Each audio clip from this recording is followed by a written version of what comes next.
I'm walking with my brother. Look, the praises went up. I know this is not scriptural. When the praises go up, blessings come down. But hey, it's a true saying. God is honoring the praise. Okay, now he's really trying to show off for y'all. But anyway, I'm so thankful to be walking with my little baby brother. Huh? No, we ain't recording from the back.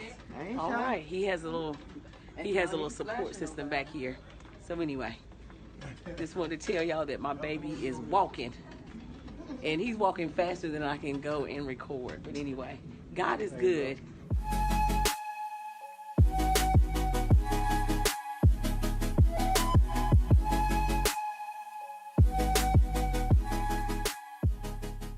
Hey everyone, welcome back for a little TLC. We're so glad that you could join us today.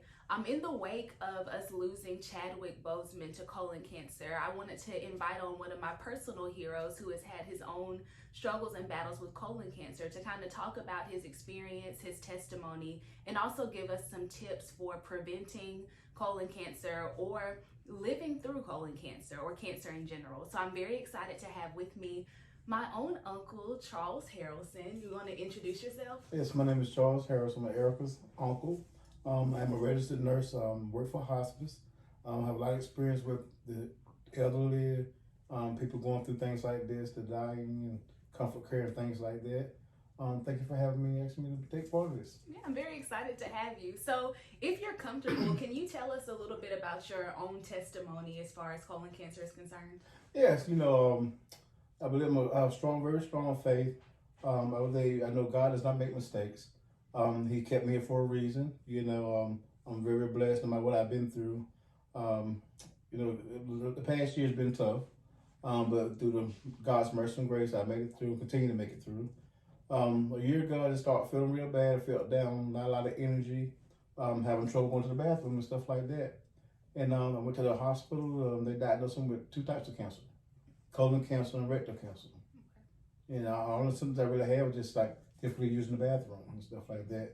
Probably like 10 years ago, I started having boils, but usually they put you on an antibiotic, lancet cut it bleeds and drains, and then it clears up.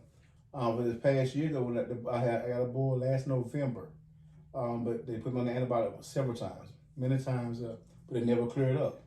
And something just didn't feel right. I called my doctor. I said, something's not right this time. Something's very different. So I prayed about it, and God said, you need to get checked out. So I'm just going to say you need to get checked out. And no matter what my doctor would say, we're going to make your appointments and things like that. I told my wife now, I said, listen, something's not right with this one. I just feel until it's totally different. And behold, I got diagnosed with cancer. Kind of like a lucky find, pretty much. It was persistent, like going to the doctor, like something's not right. And so I got diagnosed. Yeah, thank you so much for sharing that. I really appreciate it. So you talked a little bit about how it just seemed it was a little bit different that time, but you talked to your wife and she was supportive in you going to get some further testing. So could you talk a little bit about the importance of having a support system around you when you might be going through something like this? Yes, I don't know where I would be if I was alone with this situation, because I spent many nights, crying, my man, I still have a heart, and it's a big deal. You feel me? It's just life is crazy. You never know what life's gonna throw at you. I've been married before. My first wife passed away in 2018 with cancer, brain cancer. So not in a million years I thought that it would hit me. So I spent most of those last 8-9 years with her battling her brain cancer, taking care of her. Never thought I would have it. So just dealing with that and still trying to heal from that situation. And then I met another little lady, we got remarried, and I think God puts people in your life for reasons. Because if she wasn't in my life, I would have married her, I would have went through it by myself. I'm not having very strong family support, but it's still different, But I thank God every day, because I imagine myself, if I didn't have the support, to go home to an empty house or a dog home just by myself and thinking about it. So God had placed a good support system in my life. So going through that, then me and then cancer, just a lot thrown at me, but without God and a good support system, I don't know where I would have went with that. Yeah, and I think that it's good that you brought up the difference in having like a spouse, because I know even you might call and talk to my mom about something, for everything. Yeah, about well, really about about everything. But I know one time you were in the hospital and like I was the one who responded first, and you didn't even want to tell me all the details because it's like different to be talking to your niece about some of these things. But you know, I know you're a good prayer warrior. I give it up to God. I'm a God warrior. And I respect you, the pastor too, and like I said again, God. I mean, I know you said you was a baby, of course. I used to babysit you and watch Barney with you. But I mean, I've heard you pray. And I know your heart. And so, you know, like I say, some nights you just want to call somebody and pray with them, or have somebody talk to you, pray for you. And, you know, he was on my mind that particular night. And, you know, so yeah, I don't want to talk about everything that was going on because colon cancer, rectal cancer is a different area versus somewhere like on your brain or arm, and talk about my knees about some area. You know, that was kind of embarrassing, but I thank God you talked to me, you prayed with me. So, yes. Yeah, I was blessed. Yeah. And thank you for being a good niece. And let me well, you know, I tried. Of course. I think that he meant to say the best niece. You get me in trouble. Maybe a little bit. You know, you're the best niece I've talked to in the last 2 minutes. Okay. There's another niece over here in the corner. That's why I'm really hyping this Well, she can't count. I said 2 minutes, so. Right. I haven't heard in a while. So... Chadwick Boseman, I know a lot of people were very shocked that he even had colon cancer at all. He seemed to keep it amongst like his close friends and his close family. Yeah. So do you agree with that method of doing things? I feel like with me being a man, I think the area of the cancer. Like again, the area my cancer was at, I mean, it really changed my life for the rest of my life. I've had 2 surgeries, multiple procedures, and I have to get used to the new me. I've always been kind of sensitive about how I look and things like that. You know, being a big guy, I was trying to go the extra mile to seem presentable. So my self-consciousness was always you know, I battled with that a lot as well. But with me being diagnosed with the type of cancer I have, and the surgeries that I've had, it changed my life forever. A lot of doctors said they could try to reverse certain things they done, but with my surgeries, they weren't able to reverse anything they done. So I'm in a situation that's stuck with the new normal and trying to get used to my body changes and things like that. And for him having the same type of cancer that I had, you know, it's scary, but I'm also feel blessed because the good Lord kept me here. And of course, I have family and children as well. And of course, a new wife, so I want to be here as long as I can, but I know we all just passing through this world right here. The gift us to make it to heaven anyway in the end.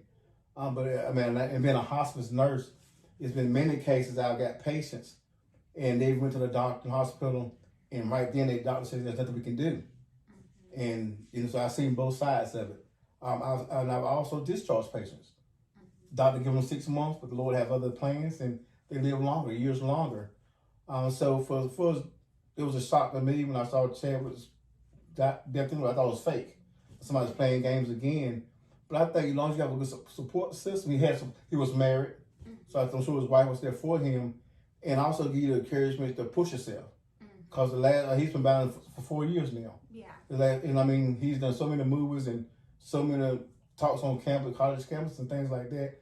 So it makes you want to push yourself as well, to be the best you can be and don't give up. Right. So I think as long as you have a good support system is great. But a bad support system, it can hurt you. And I think it just depends on the type of cancer you have in the area. Because being a man or a woman, like a lady or female have breast cancer, they have breast mastectomy. Now I can see where that would be a tremendous change in her body and her outlook and how she feel about herself. Talking to a man about it and people seeing her. But with my situation, mine is somewhere different. So you really can't see unless I tell you about it. Right. And so it's kind of a double-edged sword there. I'm blessed that it's in different areas, but you know, it's still different. I get used to the new me. Yeah, and it's definitely a private area. And if you're not somebody who's always putting your business out there anyway, then why would you tell them about it? You know me, so you know me all your life, and I have a small circle. Mainly my wife, Candace, and my sister and y'all. Yeah. If I don't talk to you, my mother, and my wife, nobody will talk to me. And I have a good brother from another mother named Matthew. And I thank God for putting him in my life because I mean, he's a true friend. He came to the hospital many times. He's cried with me. He's prayed with me through all my life situations. And so a good support, a real support system. Right. And you know who your true and real friends are. Right. And that made a big difference. I'm glad I had them in my life, y'all in my life. So. Yeah. I'm glad.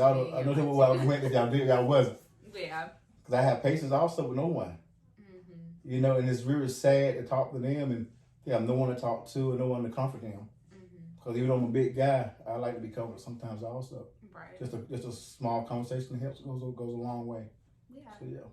Yeah, I totally understand that. And I think, yeah, it's good that you have a support system and that you know who you can go to, especially with the most intimate parts of your life, which we've talked about a little bit with friendships on TLC Ministries on the YouTube channel before. And so it's good to hear that reiteration, especially when you might be going through something difficult. Oh, definitely. Yes, ma'am.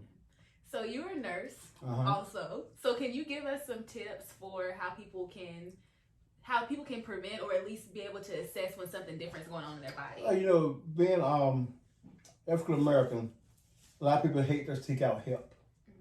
My biggest advice to anyone is when you nobody knows your body like you do. You know when something's not right, your body's trying to talk to you. Listen to your body, and not only that, your lifestyle.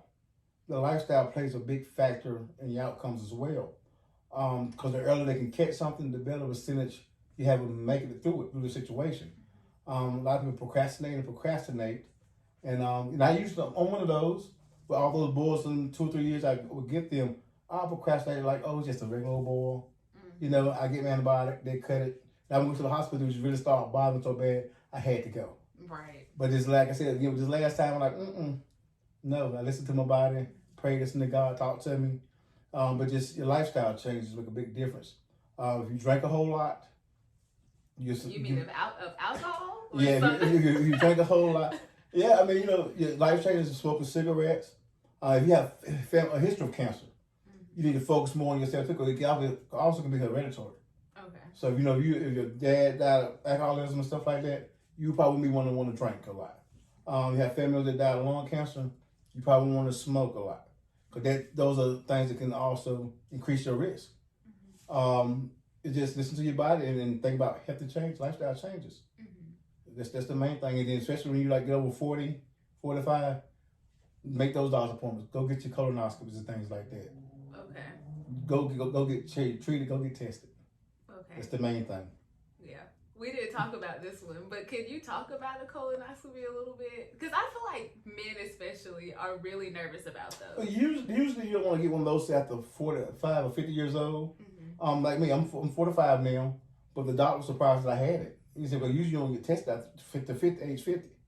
And that's one of those like the fines. But when you turn 50 though, go get tested. I mean, you won't feel it. I mean, you'll be sleeping. Okay. You either be asleep you'll be sleeping. Or so groggy and drugged up you won't know you in there. Okay. So it's more of being nervous. The fact that lying down and you know what's going to happen, but you won't know any of it. Is you won't know what happened. You won't wake up uncomfortable. But your mind is powerful. So you may think you got it back, but it's best to be safe than with these 6 to 7 years old when you go because you're hurting, and it's too late. Right. You know, because Chadwick he had stage 3. I was diagnosed with stage 2. But just think if I just let it go, and just when they turned to stage 3 or stage 4, and they said, Mr. Harrelson, there's nothing we could do. Right. So listen to your body.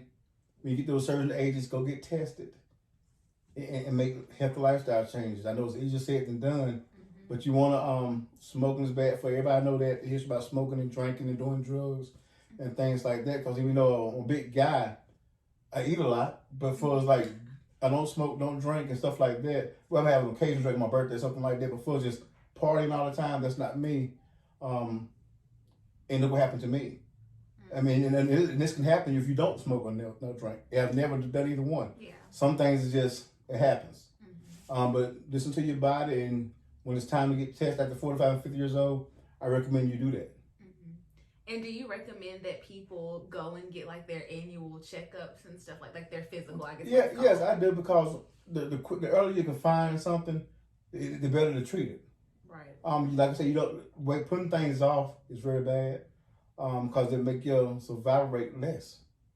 Because that's the problem. A lot of people today just put things off and are either scared to get other outcome. Right. Because now Candace, my wife, she'll tell you, I didn't want to say the word cancer, but being a nurse and going through it, she didn't want to hear it, but like I said, I prayed about it, and I told her that's what I thought it was, even before, like months and months and months. I said, baby, it's not right, cause usually, like I said, a boil, like a little, say a big white head. You pop it, it drains, it dries, you heal. You keep it moving. But this time, no matter how many times they cut it, how many antibiotics they put me on, it wouldn't scab or wouldn't heal. And I said, this is different. I told my brother Matthew, I said, man, something's not right, But I could have listened to my doctor and say, oh, we make your GI consult. This is okay. We're just going to Lancet. I could have listened to her. But my mother tell you, I called her. I said, sis, my doctor told me there's nothing. We get a GI consult. I went somewhere else I was chasing down doctors. Yeah. and that's not me. I was like, I know something's not right. Right. And to be honest, my doctor's not the one that caught it. I was still waiting for to meet the GI. I had a GI appointment maybe like 3 months away. And but one day I got on going to use the restroom, couldn't do nothing. Wow. And I got to the point, I'm a big guy, and I have a very high pain tolerance. I was crawling on the floor. I couldn't walk. And I think I called your mom. My brother-in-law, I call him Moses. He got the strongest arms in the world. My brother-in-law, Eric, and my sister-in-law, they came to the house, and we got in the car and went to the hospital. Yeah. And I got diagnosed that night. Yeah. But it took months and months of me trying to get somebody to see me. Because even though you may have symptoms, sometimes you need a consult from a doctor, referral from a doctor, even to get it done. They don't want to hear what I have to say, as a nurse. Well, I finally ended up going to the emergency room in Chapel Hill. And that doctor said, we're going to do some tests on you. And there you go. Yeah.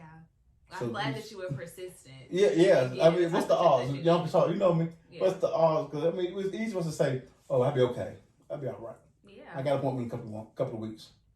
But good Lord, somebody just go, you need to get checked out. Yeah. I'm telling you, you need to get checked out. Yeah. And hard head make us all but. I listened to my Lord and Savior, and I was like, hey. Yeah. I'm going. So, yeah.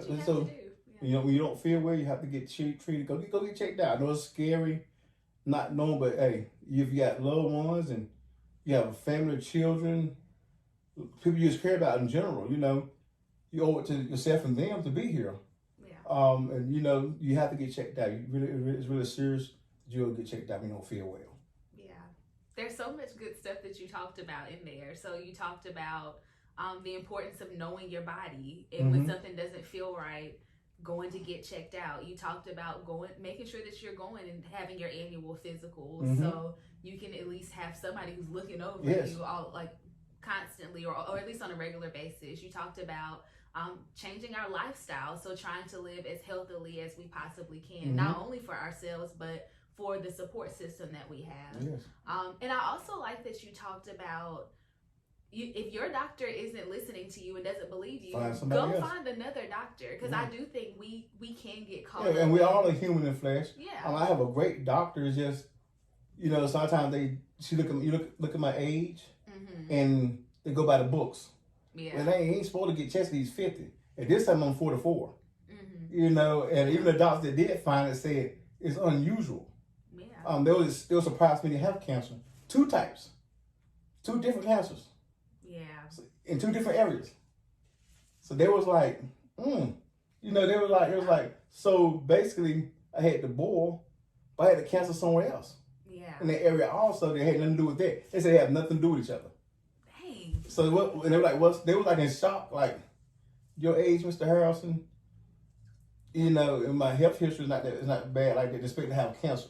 Right. And to find, basically lucky finding 2 cancers. What's the odds you find a woman? You find 2. Yeah. And so, And you wouldn't have known if you weren't persistent. I think about something else. And then I think about a boil, nothing else. Yeah. So you have to trust your body and go and get some help from someone who's going to listen to you. Yeah, exactly. I think that's good. You've given us so many things to think about. But I guess as we conclude, as the veterans say, what's some advice that you would give to someone who might be going through cancer right now? I would say find a good support system. There's websites you do online now to talk to people. Hospitals have, Lord Jesus, I think of the name. Can't think of the name of it. Is it like grief Grief counseling. Okay. And I say to my patients all the time, this grief counseling, you can talk to a pastor or just somebody that you feel comfortable listening to. Right. And just find somebody that you're comfortable listening to and talking with, and your mind opening up to. And because it's you can go be in a dark place when you're by yourself, feeling alone. Yeah. Cause my biggest thing at the hospital is when lights are out, everybody goes to sleep, everybody goes home. Yeah. And lights are out. Even now, when I went home after my second surgery, I was fine as long as I had interaction. Right. But when lights are out, you need somebody you could call middle of the night just to talk to them. Okay. And I mean, I know I emailed or text my brother-in-law a whole lot. And I just had to get some things off my chest, and maybe you need somebody, man, woman, pastor, counselor. It's good to find somebody you feel comfortable talking with, especially if you can find like an organization or they can put somebody with the same situation you're going through, so they understand what you're going through.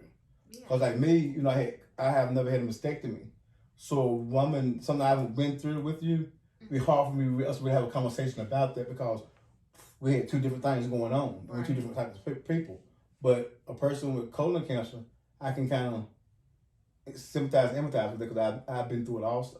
Yeah. But just find that person you can talk to. Or persons. Yeah. I think that's so good. Yeah. And I want y'all to know that grief counseling is not just for if someone passes away in your family. You are allowed and you deserve to have a grief process.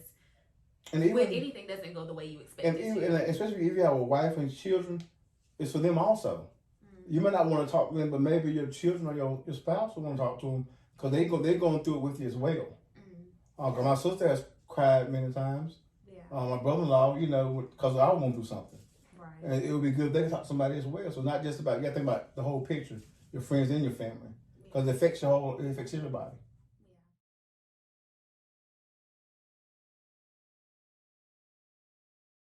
So yes, but I think counseling is good if you don't have anybody. If you don't, you find somebody. Talk to me. I'll talk to you. I'll put your email in the video. You can't have everybody call on the phone. But he's very serious. Yeah. He will actually talk to you. Yeah. And I'm available to talk to people as well. I might not be able to empathize in the same way, but I am a good listening ear, and I'll definitely pray with you and for you. So, yeah. I mean, you have anything else you want to say? I would just, pray for everybody. And again, with God first, He don't make mistakes. And I think for everything He's done in my life, He's going to do in my life. But I know I'm in His hands and just passing through here anyway. He's already done enough for me already anyway. But you got to find something you believe in, and no person like God, Yeah. And but find your support system. You can pray to Him anytime, no matter what time of day or night. You always talk to Him. I've done that. Sometimes just the dead, or even like the middle of the night, just go to Bible app on your phone and find something to read and look at. Yeah. And it'll help you as well. Just got to find something that you can go to help you through situations. Yeah. Yeah. That's so good. Well, that's what we have for today, y'all. I hope that you have enjoyed listening to my wonderful Uncle Charles, and thank you so much for being here. Oh, thanks for thinking about me and inviting me here. Yeah. So if y'all have any comments, make sure you leave them in the comment section. Share this video. If you have some preventive tips, or if you just want to give some encouragement to anyone who might be dealing with cancer, I love to hear from you. And I hope that I will see you next week for a little TLC. Bye. Have a good evening.